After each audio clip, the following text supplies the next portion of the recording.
que essas pessoas vão pensar, porque eu chorava de correr, escorrer assim mesmo, ranho, né, que nem a gente diz, de escorrer lágrima, e eu não sabia por que eu estava chorando, eu não sabia o que estava de fato acontecendo, mas ali eu estava tendo um encontro com Jesus. Fala pessoal, seja bem-vindo ao meu canal no YouTube. Aqui eu quero compartilhar muitas coisas com vocês, mas quero começar nesse primeiro vídeo compartilhando acerca do meu testemunho, como eu conheci Jesus e o que nós estamos fazendo aqui hoje. Então pessoal, eu me chamo Cássio, tenho 32 anos de idade, sou aqui da cidade de Caxias do Sul, a segunda maior cidade do Rio Grande do Sul. Tenho uma linda família, sou casado há 4 anos e uma neném recém-nascida. Então pessoal, hoje eu me encontro dentro do chamado ministerial de evangelista e eu quero contar aqui para vocês um pouco de como eu cheguei até aqui, de como eu reconheci esse chamado ministerial e como eu quero usar essas ferramentas digitais para que, assim como eu, mais pessoas sejam alcançadas pelo amor de Jesus. Para você entender, eu já tenho 10 anos de caminhada com Jesus, né? 10 anos atrás Jesus me encontrou. Mas antes de eu falar do encontro com Jesus, eu quero falar a respeito de quando e como eu era sem Jesus, né? Bom, a minha infância, ela foi até os 5 anos com meu pai. Depois dos meus 5 anos, o meu pai saiu de casa. Minha mãe criou eu e mais 2 irmãos, inclusive eu tenho um irmão gêmeo. Ela nos criou sozinho. Nesse período, eu tenho vagas lembranças, né? Mas a partir dos 12 anos eu começo a lembrar que eu comecei a usar alguns tipos de drogas, né? Começando pela cerveja, uma cervejinha aqui, amigos, influências. Também comecei a fumar cigarro. 12 anos foi marcado pelo meu primeiro cigarro, quando eu fumei o primeiro cigarro. Comecei a ir nas primeiras festas, os primeiros rolês. Até os meus 16 anos foi basicamente isso. Num período eu comecei a conhecer uma galera nova, comecei a me destravar um pouco mais, mas eu era muito retraído, era muito difícil de fazer amizade. Minhas amizades eram todas do colégio ainda, do ensino fundamental. Para quem sabe do que eu estou falando aí, a escola é onde a gente gera mais amigos e leva alguns amigos para a vida. Então, com esse ambiente, essas amizades, eu comecei a ir para uns caminhos onde eu comecei a usar muitos tipos de drogas, drogas diferentes. Conheci festas de diferentes partes, de diferentes culturas e me encontrei aí num caminho bem perdido, né? Eu conheci as raves, fui muito frequentante de raves, foi onde eu usei vários tipos de entorpecentes, vários tipos de drogas, né?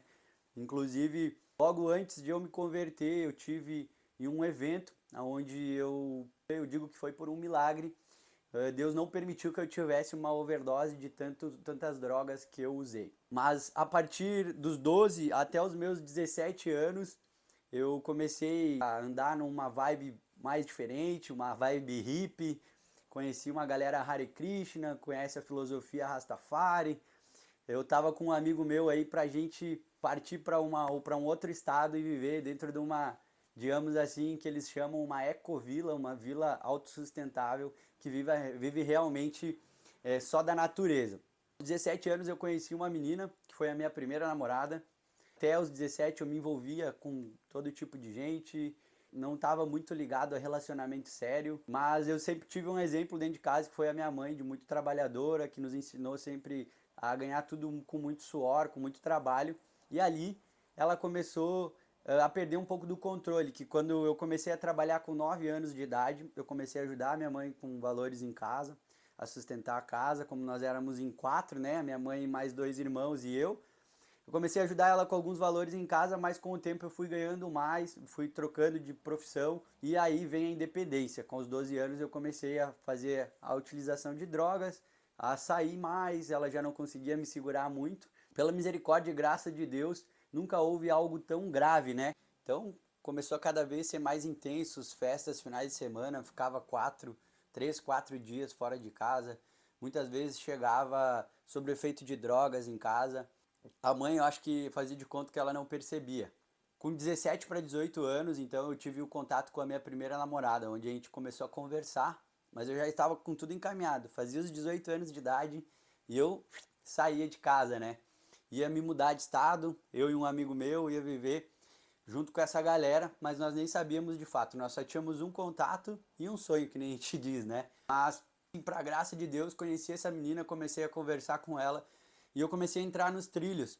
Comecei a entender que não era esse o caminho, então a gente começou a se relacionar. No primeiro momento, só por internet, ela era de outra cidade. Nós já nos conhecíamos de infância, mas muitos anos sem conversar, voltamos a conversar e criamos um relacionamento. Nesse relacionamento nós ficamos por 5 anos. Eu sou da cidade de Caxias do Sul, como eu comentei com vocês, mas a gente resolveu os dois se mudar de cidade e morar na cidade de Porto Alegre, que é a capital do Rio Grande do Sul. Moramos lá 1 ano e meio e a gente viu que não estavam as coisas andando muito certo. Retornamos, eu retornei para a cidade de Caxias, ela retornou para a cidade de Passo Fundo, que era a cidade natal dela. É uma cidade menor, tem metade do número de habitantes de Caxias do Sul. E a gente ficou mais ou menos 1 ano separados, assim, ela morando lá e eu aqui, mas com o nosso relacionamento. 1 ano mais ou menos depois, eu resolvi, então, seguir e morar em Passo Fundo. A gente tomou essa decisão e morar juntos. Moramos perto da casa dos meus sogros lá. E nesse período eu comecei a diminuir o uso de drogas, eu comecei a parar de usar, mas tinha uma droga que eu não parava de usar, que era a maconha. A maconha eu utilizava logo depois dos 12 anos que eu comecei a fumar o cigarro, eu descobri a maconha. E dos 12 aos 22 anos de idade, tanto o cigarro quanto a maconha, eu não conseguia parar de utilizar. Como todo bom maconheiro que a gente diz que maconha não vicia, mas a gente não fica um dia sem, né? Então, dos 12 aos 22 anos, eu fui usuário de maconha incansável, mas quando eu conheci ela, eu comecei a diminuir o uso de frequência de maconha e outras drogas. Eu não deixei de utilizar, mas com o tempo, o nosso relacionamento ele foi se desgastando. Os meus sogros, eles eram cristãos. Eles iam numa igreja na cidade de Passo Fundo e algumas vezes eu e a minha namorada na época, nós acompanhava eles de vez em quando para fazer um grau com eles, né, para deixar eles felizes e tudo mais, mas nós saíamos da igreja da mesma forma que a gente chegava, porque nós não se colocava naquele ambiente, nós não estávamos, nós só íamos de corpo presente. Numa dessas, nosso relacionamento desgastou a ponto que a gente finalizou o nosso relacionamento, a gente terminou. Não com consenso meu, né? Vamos dizer no português, no brasileirês, tomei um pé na bunda. Estava longe de casa, sem muita família, e pra mim foi bem difícil porque eu gostava muito dela. Nós tínhamos um relacionamento, foi minha primeira namorada. Então, ela acabou decidindo e indo para um retiro de jovens. Que retiro de jovens? Eu nem sabia o que era um retiro de jovens, nem que existia. Mas o carnaval era logo ali em seguida, e o retiro era um retiro de carnaval. E eu acabei aproveitando o meu primeiro dia de carnaval, sem saber muito, né? Sem ter muito. Eu falei, bom, depois ela volta, a gente conversa, aquela história toda, a gente conversa bem conversadinho e a gente acaba voltando no nosso relacionamento. Mal sabia eu, né? Então fui pro meu primeiro dia de carnaval, aproveitar junto com alguns amigos, poucos amigos que eu tinha na cidade de Passo Fundo. Foi a noite mais terrível da minha vida, assim, ó. Já passei muito perrengue em festas e em rolês, mas aquele dia foi terrível. Mal eu sabia que, a minha surpresa, eu nunca mais pisaria em outros lugares com esse tipo de ambiente. Mas eu fui até as 9 horas, tava tão ruim, mas eu fui até as 9 horas da manhã, foi onde eu cheguei em casa, próximo da casa do meu sogro e da minha sogra, e a gente cheguei, fui direto dormir, e na parte da noite eles falaram que iam pra igreja, e eu com muita expectativa pra ela lá na igreja, eu falei, eu vou com vocês. Pra minha inusitada surpresa, tinha um evangelista, eu não entendia muito na época, conhecia um pouco da palavra, minha família cristã, né? Minha mãe era desviada na época. Então, eu fui e era um evangelista, Cláudio Navarro, o nome do evangelista, eu lembro até hoje. Se você me perguntar de fato qual foi a mensagem, eu não lembro, né? Primeiro dia, ele operava muito nos dons de cura, de milagres, dons criativos de Deus. Então, eu fui no primeiro dia com a expectativa de encontrar ela lá, poder conversar com ela, mas o pessoal lá, eles acabaram nos comunicando que o pessoal do retiro de jovens não iriam estar presente no dia, mas no outro dia eles estariam. Então era o terceiro dia de carnaval e o segundo dia estaria pisando numa igreja de fato. Então voltamos para casa, até tudo bem tranquilo, né? Eu acabei voltando, retornando para casa junto com meu sogro e com a minha sogra. A gente ficou o dia tranquilo e à noite, que estava próximo do fim da tarde, peguei eles comentando que eles não queriam ir ao culto. E eu falei, bah, e agora como é que eu vou fazer? Porque a minha expectativa estava em falar com ela e eu sabia que ela ia estar lá. Peguei eles conversando, falei, vamos no culto hoje, porque eu não iria sozinho de forma nenhuma.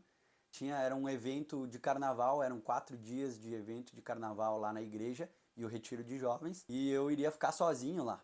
E eu não queria ir. Então eles combinaram e fomos nós de novo pro segundo dia do evento lá. E para minha surpresa, quando eu entrei naquele lugar, nós estávamos em mais ou menos umas 1.200, 1.300 pessoas naquele ambiente. Quando o ministro começou a pregar, quando o evangelista começou a pregar, eu não lembro muito bem na mensagem, mas eu comecei a chorar bastante. Ainda um pouco antes de ele pegar o microfone para ministrar, o louvor já comecei a chorar bastante. E dentro daquela congregação, todo mundo conhecia, o meu sogro na época era tesoureiro da igreja, nos conhecia, né?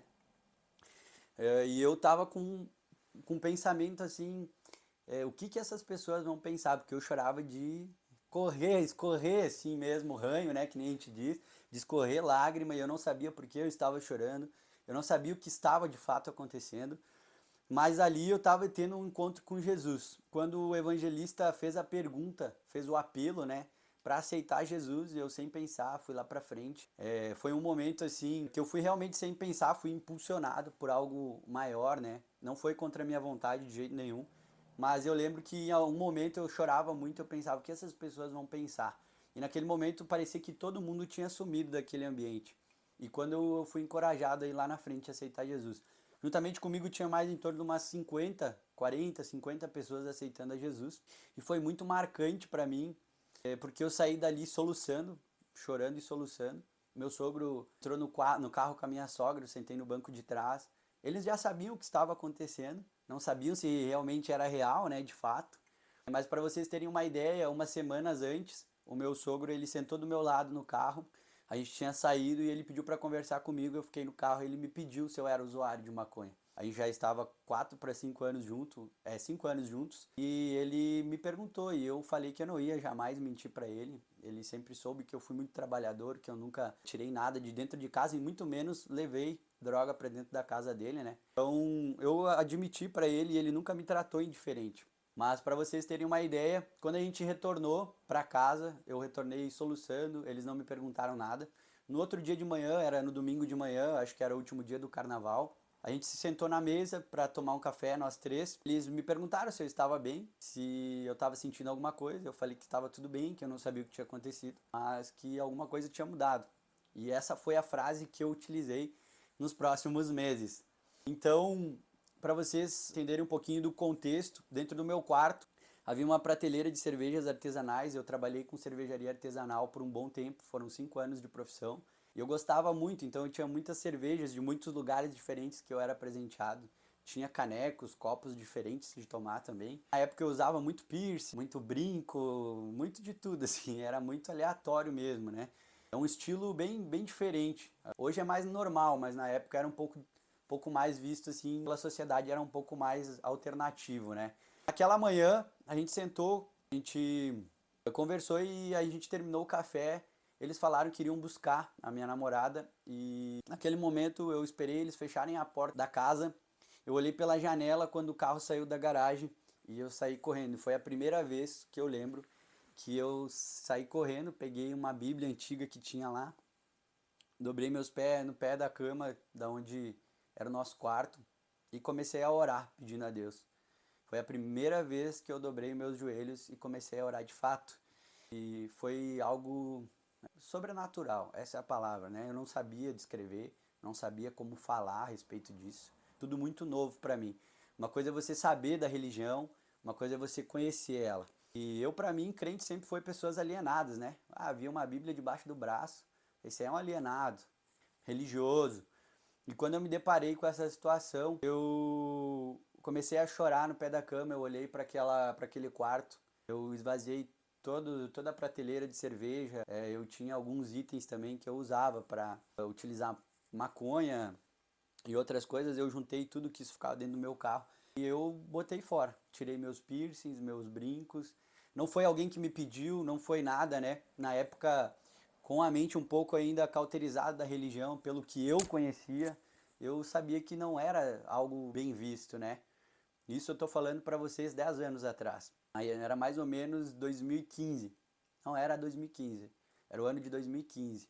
E ali eu comecei a minha caminhada com Jesus, tive um encontro real com Jesus. Eu nunca mais, a partir dali, eu usei maconha, eu nunca mais a partir dali usei cigarro ou qualquer outro tipo de droga. Eu tive um encontro sobrenatural com o amor de Jesus. E dali pra frente eu comecei a ter novas experiências. Então meu processo de conversão foi assim, foi radical. E eu não compreendia nada, eu não sabia de nada, mas meu sogro, meu ex-sogro e minha ex-sogra, eles me ajudaram nesse primeiro processo, né? Muitas vezes eu não sabia o que eu estava lendo, eu não sabia como fazer. E eu lembro até hoje, o seu Luiz, ele parava o que ele estava fazendo para me explicar trechos da Bíblia que eu não entendia. Como ele era o tesoureiro da igreja, ele já tinha uma boa caminhada com Jesus, muita experiência, o grande pregador. Ele parava tudo que ele estava fazendo para me explicar da Bíblia. Eu morei por um curto espaço de tempo ainda ali. O nosso relacionamento ele não foi para frente. Foi uma das coisas que eu pedi para Deus que se fosse da vontade dele, realmente, a gente se acertasse, se fosse algo futuro, que ele guardasse esse sentimento no meu coração, mas se não fosse, ele tirasse totalmente esse sentimento e eu tocasse a minha vida. Então eu fiquei alguns dias ainda ali na casa deles, conversei com ela, tentamos nos acertar, não era o momento para ela e deu tudo certo. Ela seguiu o caminho dela, eu segui o meu caminho. E eu fui morar com 2 jovens lá da igreja. Eles moravam em uma casa onde eram apenas 3 ambientes a casa. Ela tinha 3 salas, era o quarto, o banheiro e a nossa sala e cozinha tudo junto. Então eram 3 rapazes, eles já eram mais maduros na fé, eles estavam mais à frente da liderança, então foi muito bom para mim. Estava em um ambiente de oração, um ambiente de leitura da Bíblia, e estava sendo firmado por eles ali. Então estava sempre na atividade junto com eles, aonde eles iam, aonde eles estavam, eles me levavam junto. E nesse processo aí, eu comecei a conhecer um pouco mais sobre Jesus, quem era Jesus e o que eu poderia de fato fazer, estar e ser na presença dele, né? Então foi muito bom. Só que esses 2 meninos, eles estavam noivos, né? Eles já estavam logo para casar. O mais engraçado nessa casa é que a gente tocava uma congregação chamado Parque Farroupilha, que era um bairro muito humilde ali onde havia o presídio da cidade de Passo Fundo, e a gente tocava uma congregação ali para a comunidade. E a casa que a gente morava era um senhor que foi ganhado para Jesus, o filho dele estava preso e a gente converteu os dois, ganhou os dois para Jesus ali. E foi uma bênção. Depois desse período, passei um tempo morando com alguns parentes, né? Com a minha tia, com a Larissa, que está aqui gravando, que está me desenvolvendo aqui, né? Estou aqui graças a ela. E ela me ajudou também muito nesses primeiros passos. Foi onde eu comecei a me descobrir. Comecei a andar com a galera lá da igreja, o pessoal sempre firme, pegava junto, evangelismo e cultos, e estava sempre servindo e eu aprendi a servir com eles. Nós saíamos para fazer tudo meio que junto, assim. Foi uma experiência muito boa. E quando eu entrei para essa caminhada com Jesus, eu comecei a conhecer um pouquinho mais. Eu falei para Deus que eu queria viver uma vida radical para Ele, assim como eu vivia no mundo, ou ainda mais radical, ou ainda mais intenso do que eu vivia lá no mundo, porque eu era muito intenso no mundo lá, fazia, acontecia, eu falei, Deus, não tem ruim, mas se é para vir para cá, eu quero ser de verdade. Então, eu comecei a descobrir, para vocês terem uma ideia, uma das primeiras pregações que eu assisti no YouTube foi do pastor Lucinho Barreto, entrega do controle para o Espírito Santo, e foi a Larissa, que está gravando aí, que me mostrou essa mensagem. E aí tava para ter um retiro de jovens e eu não sabia o que era esse tal de retiro de jovens, falando um pouco do início da minha conversão. Eu vi umas 10 vezes esse vídeo, eu achei demais essa pregação. Eu comecei a olhar os vídeos relacionados e tinha um lá de jejum do pastor Lucinho Barreto. E eu comecei a olhar, eu falei, o que é jejum? Nem sabia que era jejum. E eu comecei a estudar e ver aquilo ali através dos vídeos do pastor Lucinho. E aí eu vi que eu poderia fazer o jejum. Eu fiz um jejum radical. Falei, cara, eu vou para esse retiro de jovens. Eu nem fazia o que era ideia, era 4 dias de retiro. E eu sei que a gente se retirava realmente, né? Retiro, se retirava, ficava afastado de tudo, de qualquer comunicação e se ficava intensamente ligado com Deus. Então eu falei, vou fazer 4 dias de jejum sem nada, somente vou beber água. Falei, cara, vamos lá, vai ser muito top, né? O que vai ter no retiro? Nós vamos estar buscando a Deus, cara. Oh, vai ser top demais. O que é ficar 4 diazinhos sem comer? E eu gosto muito de chimarrão gaúcho, tem que gostar de chimarrão, né? Falei, nem chimarrão, somente água. Gente, pra surpresa, pra honra e glória de Deus, cheguei lá, gente. Tinha macarrão, tinha galinhada. Meu Deus do céu. Um dos dias tinha um rapaz lá da nossa congregação que ele era dono de um X. Ele doou um X para cada jovem. Nós estávamos mais de 110 jovens. E aí foi 109, né? Porque eu não comi. Eu ficava só olhando. E foi tremendo assim o que Deus fez. Mas no momento eu passei uma prova. Nunca mais vou fazer um jejum num retiro. Brincadeira, foi algo glorioso. Lá eu fiz amizades com outros 4 jovens, onde a gente ficou firme na fé e a gente se retirava.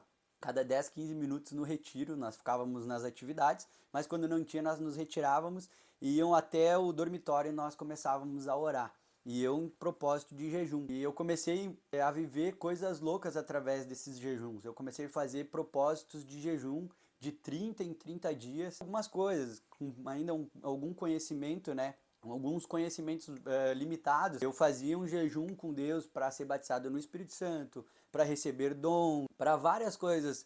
Eu pedia para Deus assim, mas tudo ligado à vida espiritual. E essa disciplina e essa vida de jejum me manteve em pé em momentos muito difíceis. E para vocês entenderem de tudo isso que a gente está fazendo, acompanha nosso Instagram lá, id_com_Cássio.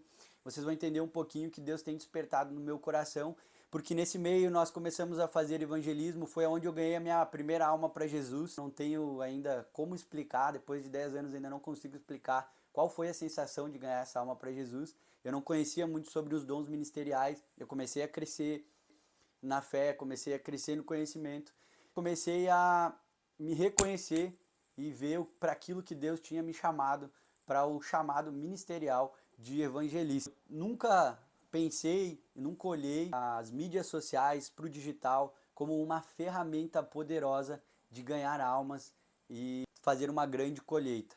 Eu já tinha visto muitos conteúdos, eu já tinha visto muitas pessoas e muitas vezes eu não me coloquei nesse lugar.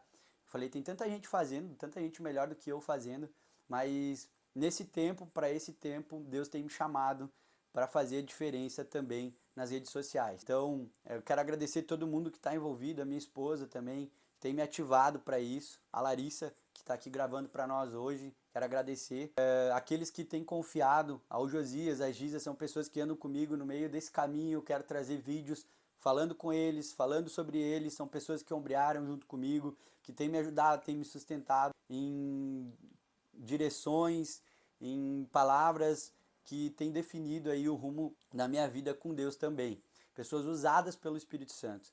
Então, chegamos até aqui hoje, estamos aqui para fazer a diferença com mais uma ferramenta poderosa. E um dos meus maiores objetivos aqui hoje é fazer com que você que está vendo esse vídeo se desperte. Você é uma voz, Deus te deu uma voz, você não é um eco.